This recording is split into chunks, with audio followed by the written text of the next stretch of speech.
Nggak cuman HP aja yang adu tipis-tipisan, tapi juga laptop.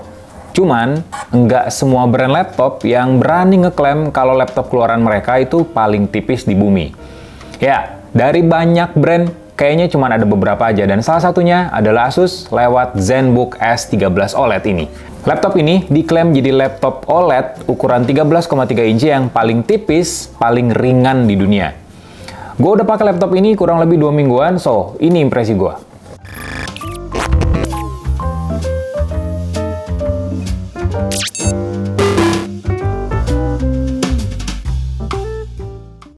Ya, ini adalah laptop harga 23,9 jutaan. Emang nggak murah dan nggak terlalu mahal juga untuk sebuah laptop yang ternyata enteng banget buat dibawa kemana-mana dan punya performa yang cukup bisa diandelin. Jadi laptop ini tuh punya ketebalan 1,09 cm saat ditutup. Kalau diukurin sih kira-kira ya hampir sama lah, atau bahkan sedikit lebih tipis dibandingin sama buku Sidu atau buku kampus tuh yang isinya 50 lembar. Nah, ini ketipisannya hampir sama. Beratnya juga cuma 1 kilo aja, jadi kalau kalian bawa tas yang ukurannya kecil, yang bisa muat laptop sekitar 14 incian, kayaknya kayak berasa nggak bawa laptop sih kemana-mana kalau pakai laptop ini. Karena gue sendiri udah pakai laptop ini kemana-mana, termasuk liputan juga, ya enteng-enteng aja. Dan space di tas gue akhirnya bisa dipakai buat nyimpen kamera, buat nyimpen charger, buat nyimpen jaket, nyimpen lain-lain kayak aksesoris, TWS, terus juga headset. Jadi ya lebih simple, lebih enak, dan lebih ringan. Dan yang paling utama adalah nggak bikin pegal punggung. Itu sih yang paling asik dari laptop ini. Cuman, ada pasti di antara kalian yang skeptis, yang udah punya negative thinking. Kalau laptop yang tipis, yang ringan, itu pasti ringkih. Karena ya materialnya bakal sedikit dikurangin buat mengurangi bobot sama mengurangi ketebalannya. Tapi enggak dengan Asus ZenBook S13 OLED ini. Karena Asus udah pakai material yang berkualitas tinggi, yakni aluminium sama magnesium alloy yang pastinya lebih kokoh daripada pakai material polikarbonat. Gue udah nguji langsung laptop ini untuk berdesak-desakan naik KRL komuter lain di jam yang paling sibuk, yaitu entah itu pagi atau sore pas pulang kerja, dan laptop ini jadi tameng dada gue. Masih aman, nggak retak, nggak patah, layarnya juga masih aman. Ya, seenggaknya gue masih worry free lah, meskipun laptop ini cuma dipinjemin Asus, jadi gue nggak usah ganti kalau rusak. Nah, selain dimensinya yang tipis, terus juga ringan, laptop ini juga dibikin dengan desain yang menurut gue agak beda nih, agak cukup premium lah dibandingin sama laptop lain mungkin di kelasnya. Yang pertama, bagian belakangnya, laptop ini nggak senada warnanya, nggak kayak laptop di luar sana yang cuma warnanya silver, warnanya biru, black, putih mungkin ya, dan lain sebagainya yang menurut gua ya boring aja gitu. Yang paling bedain ya cuma logonya aja. Nah, Asus nggak tanggung-tanggung. Dia ngasih desain yang bener-bener beda daripada lainnya, namanya plasma ceramic. Jadi desain ini tuh ngasih finishing hitam matte, terus dia ngasih logo A di sini yang besar juga mendominasi penampang belakang dari laptop ini. Jadi kelihatan lebih beda daripada laptop lainnya. Cuman ini subjektif ya kalau soal desain ini, karena ada beberapa temen gue bilang kok desainnya alay sih, kayak lebay gitu, karena ya garisnya tuh terlalu heboh gitu kelihatannya. Cuman kalau buat gue sih ini jadi pembeda ya, karena banyak laptop berbasis Windows terutama ya bagian belakangnya ya kayak biasa aja gitu, nggak kayak Apple lah ya. Kalau Apple tuh kan logo Apple-nya yang bikin beda ya. Dan Asus mungkin pengen kalau laptop mereka tuh mudah dikenalin, tapi desainnya jauh lebih kece, jauh lebih keren daripada laptop lain di kelasnya. Ya mirip-mirip lah kayak Apple MacBook. Terus desain kedua yang menurut gue bikin laptop ini kelihatan lebih elegan adalah warnanya yang dikasih clear warna abu-abu ala-ala MacBook Pro. Warna ini tuh anti jejak sidik jari, karena kebanyakan ya beberapa lah ya yang laptop-laptop yang pernah gua review itu kalau kita ngetik jejak sidik jari tuh gampang banget nempel di area penampang keyboard. Nah, ini tuh enggak sama sekali. Jadi tetap kelihatan bersih. Terus juga warna keyboardnya nggak warna hitam banget, sedikit abu-abu gelap lah bisa dibilang, dengan tekstur yang matte dan halus juga. Jadi lebih enak buat ngetik, ditambah sama trackpadnya yang ukurannya luas. Luas banget trackpadnya, tuh. Ini enak buat multitouch, enak buat diklik, jadi ya secara desain gue suka sih. Ya emang sih ada pros cons-nya ya untuk bagian belakang. Cuman ya gue secara pribadi, gue suka dengan desain Asus ini karena lebih beda dan punya identitas kalau ini loh laptop paling tipisnya Asus. Selain skeptis soal bodinya yang ringkih, laptop tipis itu juga biasanya nih punya kekurangan ketersediaan port yang dikit banget, pelit. Gue pernah nge-review laptop Asus juga, ZenBook kalau nggak salah yang tipis, itu cuma ada port USB-C 1, terus USB-A doang. Nggak ada micro SD, nggak ada jack audio nggak ada HDMI, dan lain sebagainya. Jadi kayak minimalis aja, tapi di paket pembeliannya ada dongle. Cuman ya, dongle kan ribet ya, harus dibawa lagi, kabel jadi panjang, wah nggak efisien lah buat kerja mobile. Nah, gue sendiri awalnya, paling ini ZenBook S13 OLED, portnya dikit lagi, ternyata enggak buat sebuah laptop yang tipis ya, karena dia punya USB-C ada 2 dan keduanya udah ngedukung Thunderbolt 4, jadi bisa konekin laptop ini ke layar eksternal ataupun bisa dipakai juga buat ngecas karena udah ngedukung power delivery. Terus juga ada port USB-A di sini di sebelah kanan, ada jack audio juga. Terus yang unik adalah ada port HDMI 2.1. Jadi selain kita bisa manfaatin port USB-C buat konekin ke layar eksternal, kalian juga bisa konekin port HDMI ke laptop ini. Jadi ya menurut gua ini udah ketersediaan port yang lebih dari cukup sih untuk sebuah laptop yang tipis ya. Lihat, ini laptop tipis tapi portnya cukup banyak loh. Cuman satu aja sih kekurangannya dan menurut gua minor sebenarnya. Nggak ada slot ataupun nggak ada slot SD card reader atau micro SD reader. Cuman menurut gua itu hal yang wajar. Karena laptop ini nggak ditujuin buat seorang konten kreator yang emang butuh transfer data cepat ya dari kamera misalnya, nyabut SD card atau micro SD card ke laptop ini terus pindahin data, foto maupun videonya. Menurut gua nggak ditujukan buat itu, tapi sebagai solusinya, sebagai penggantinya memang ada USB-C dengan Thunderbolt 4 yang punya kecepatan transfer data yang nggak kalah lah sama slot micro SD ataupun SD card. Jadi ya emang ada win-win solution lah yang dikasih Asus di ZenBook S13 OLED ini. Ngetik kerja di laptop tipis ini gimana rasanya? Asli enak banget. Keyboardnya semi full size, jadi nggak ada numpad di sebelah kanan ya, nggak full size kayak laptop gaming atau keyboard pada umumnya. Cuman jarak antar keycaps atau antar tombol ini pas. Enak buat ngetik. Ditambah sama tiap kita ngetik, itu efek feedbacknya tuh empuk gitu, ke jari. Ditambah lagi sama materialnya yang halus, teksturnya matte, jadi lebih nyaman aja buat ngetik. Jadi ya laptop ini kebukti sih minim typo buat gua, terus ngetik lebih cepet juga, lebih enak lah buat kerja, apalagi buat gua seorang reviewer, buat seorang jurnalis yang emang dibutuhkan buat kerja cepet, efisien lah kalau misalnya lagi liputan. Ditambah lagi ada trackpad di bagian bawahnya yang ukurannya 5,9 x 3,2 inci yang menurut gua ini udah cukup luas banget buat sebuah laptop yang tipis dan udah ngedukung semua gerakan multitouch dari Windows 11. Bayangin, laptop ini tipis, terus di bagian belakangnya ada emblem-emblem OLED. Ya, layarnya udah pakai panel OLED karena Asus udah mulai meratakan semua panel OLED di jajaran laptop-laptopnya, termasuk di ZenBook apalagi. Jadi laptop ini tuh punya layar OLED ukurannya 13,3 inci yang resolusinya 2,8K. Rasionya pas banget sih buat gua yang sering buka lebih dari satu aplikasi karena rasionya 16:10 yang lebar dan cukup tinggi juga. Buat nonton film juga asik banget, ditambah lagi sama dukungan Dolby Vision. Nah, tipikal warna OLED di sebuah laptop, apalagi laptop yang tipis, udah pasti ngeluarin warna, kontras gambar yang kaya dan manjain mata lah bisa dibilang. Detailnya juga ajib. Lebih ajib daripada pakai laptop yang panelnya IPS LCD ataupun pakai LCD. LCD biasa lah.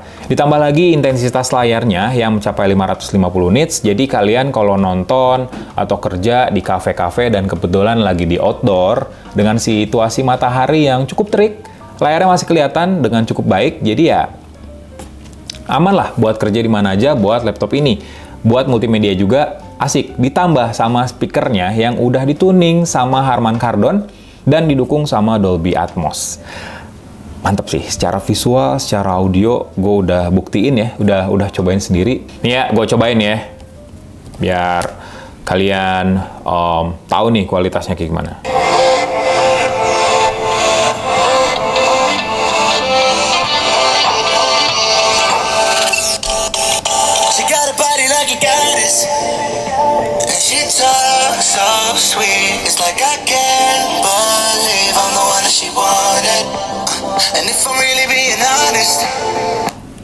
Nah, kenapa suaranya kedengaran lebih empuk, kedengaran lebih pas di telinga dan seimbang? Karena speakernya ada di kiri dan di kanan, dan letaknya nggak menghadap ke alas, nggak menghadap ke bawah, tapi di tepian. Jadi menghadapnya keluar. Kalau misalnya kalian, ya kalau kerja kan udah pasti di meja gitu ya. Tapi kan ada kadangnya kalau lagi mager, kerjanya di atas paha nih laptopnya ditaruh, terus bisa juga di atas bantal atau di atas tempat tidur. Udah pasti kan speakernya yang biasa ngadep ke bawah, itu bakal mendep ya keluaran suaranya. Nah, laptop ini enggak sama sekali. Karena ya tadi, keluarannya itu lebih ke arah luar, ke arah tepi, jadi nggak mantul lagi gitu. Suaranya lebih asik, lebih empuk lah kedengerannya. Nah, kita ngomongin soal performance-nya nih. Laptop tipis biasanya performance-nya agak lemot. Ya wajar sih, karena kan semuanya diminimalisir ya buat memaksimalkan ruangan yang begitu sempit di sebuah laptop yang tipis dan juga ringan.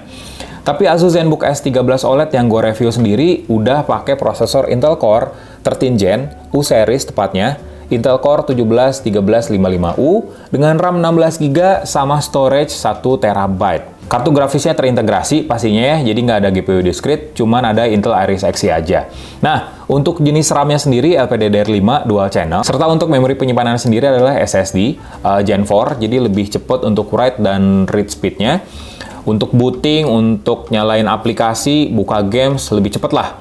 Nah, gue sendiri udah nguji beberapa pengujian ya, kalau kalian nanyain soal benchmark-nya.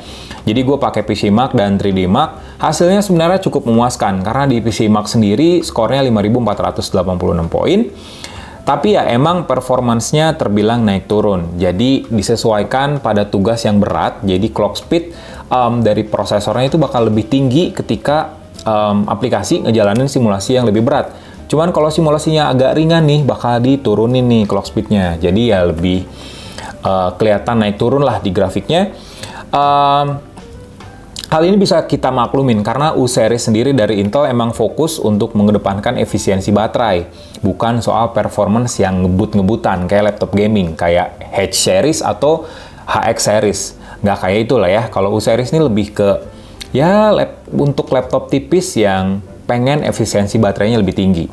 Di 3D Mark sendiri kelihatan juga kalau skornya emang biasa aja, tapi dengan frame rate rata-rata sampai 46 fps di pengujian TimeSpy. Itu lumayan oke loh buat sebuah laptop tipis dengan Intel Core 13 Gen U series. Beda dengan PCMark yang cenderung naik turun, kalau di GPU, Intel Iris Xe ini punya stabilitas performance yang cukup tinggi, mencapai 95,6%, tapi rata-rata frame rate-nya drop abis. Cuman 8 fps aja di stress test TimeSpy. Karena mengedepankan efisiensi baterai, baterai dari ZenBook S13 OLED sendiri ini udah berkapasitas 63 Wh, ditambah lagi sama U series dari Intel, asli. Daya tahannya tuh ajib banget, lama banget. Udah kayak berasa bawa tablet Android yang baterainya di atas 7000 mAh. Karena gue pakai buat kerja normal ya, kayak Google Chrome, kayak buka Google Docs atau Microsoft Word, buka Spotify, nonton YouTube sesekali atau Netflix, bisa tembus sampai 12 jam. Jadi ya, kalian bisa kerja 9 to 5 mungkin tanpa bawa adapter charger. Kalaupun ketinggalan chargernya, kalian bisa pakai charger HP di atas 67 watt. Jadi ya beneran efisien lah pakai laptop ini. Cuman ada kurangnya. Yang pertama, laptop ini nggak cocok buat dipakai main game, karena main game casual kayak Stumble Guys emang lancar, tapi agak sedikit drop frame rate kalau di awal-awal ketika lagi banyak pemain ada di situ. Terus game-game berat juga, contohnya kayak eFootball ya, yang baru, ini nggak bakal kuat di sini. Bisa jalan, tapi patah-patah dengan kualitas grafis yang bad ke good lah, bisa dibilang. Kekurangan yang kedua, laptop ini punya kipas pendingin. Jadi ada sepasang kipas pendingin di sini. Cuman kipas pendinginnya tuh ganggu abis, beneran. Ini laptop tipis, gua nggak nyangkanya emang, biasanya kan laptop tipis tuh fanless ya. Nah, gua nggak nyangkanya emang ada sepasang kipas di sini buat ningkatin aliran udara lah. buat lebih baik. Katanya sih buat mencegah overheat. Cuman enggak ternyata. Yang pertama, kipas pendinginnya tuh berisik banget. Kalau kita main game, atau buka emulator Android, atau ya pakai aplikasi editing video lah, kayak CapCut misalnya, atau Photoscape buat editing foto, atau buka banyak tab di browser, itu bakal berisik banget. Kayak, apaan sih ini laptop? Bukan laptop gaming, tapi kok gandeng banget gitu. Terus yang kedua, udah mah berisik, tetap overheat. Cukup panas di bagian area atas keyboard ini, jadi kalau bebannya berat banget, pasti nggak bakal nyaman deh buat ngetik di laptop ini, karena cukup panas berasa di tangan kita. Oh ya, mention sedikit soal fast chargingnya. Jadi kalau ngecas laptop ini, udah mencapai 70% itu cuman butuh 49 menit aja, dan untuk fullnya itu bisa 1 jam sedikit lah bisa dibilang. Jadi ya cukup cepat dengan durasi daya tahan baterai yang panjang juga. Jadi pertanyaannya, laptop ini layak dibeli atau enggak?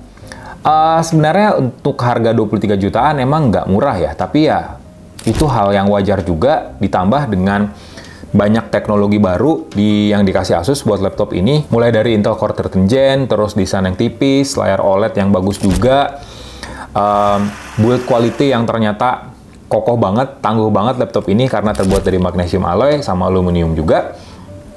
Bobotnya yang ringan, yang bikin kita kemana-mana tuh pasti enteng lah kalau bawa tas, kalau isinya laptop ini gitu ya. Cuman emang laptop ini lebih pasnya buat kayak karyawan kantoran atau para pekerja yang work from anywhere. Jadi kerja di cafe, kerja di coworking space, kerja di mana aja gitu. Lebih ke untuk menunjang produktivitas, tapi enggak buat konten kreator pastinya, karena ya dia cuman pakai U-series dari Intel, terus ya nggak ada GPU discrete juga, jadi ya untuk pemrosesan grafis memang agak terbatas di sini. Itu pun kalau ngedit di CapCut, kayaknya renderingnya juga bakal agak lama, ditambah sama kipas pendinginnya yang berisik juga. Cuman ya, secara overall kualitas laptop ini bagus, layak untuk masuk wishlist kalian kalau memang lagi cari laptop harga 20 jutaan gitu ya, yang punya bodi ringkes, performa yang bisa diandelin, sama baterai yang lebih awet. Ya, secara overall Asus ZenBook S13 OLED ini emang laptop yang bagus lah ya. Impresi gue selama gue pakai laptop ini selama kurang lebih 2 minggu. Gitu aja, tungguin review produk lainnya, review gadget lainnya, informasi terkini lah ya di dunia pergadgetan Indonesia di Yuzontech. Tapi jangan lupa buat subscribe sama nyalain loncengnya. Jangan lupa juga buat like video ini, kasih komen, share ke teman-teman kalian, ke medsos kalian, biar lebih banyak nih yang nonton sama subscribe. Gue Faisal, selalu sehat buat kalian semua. Bye!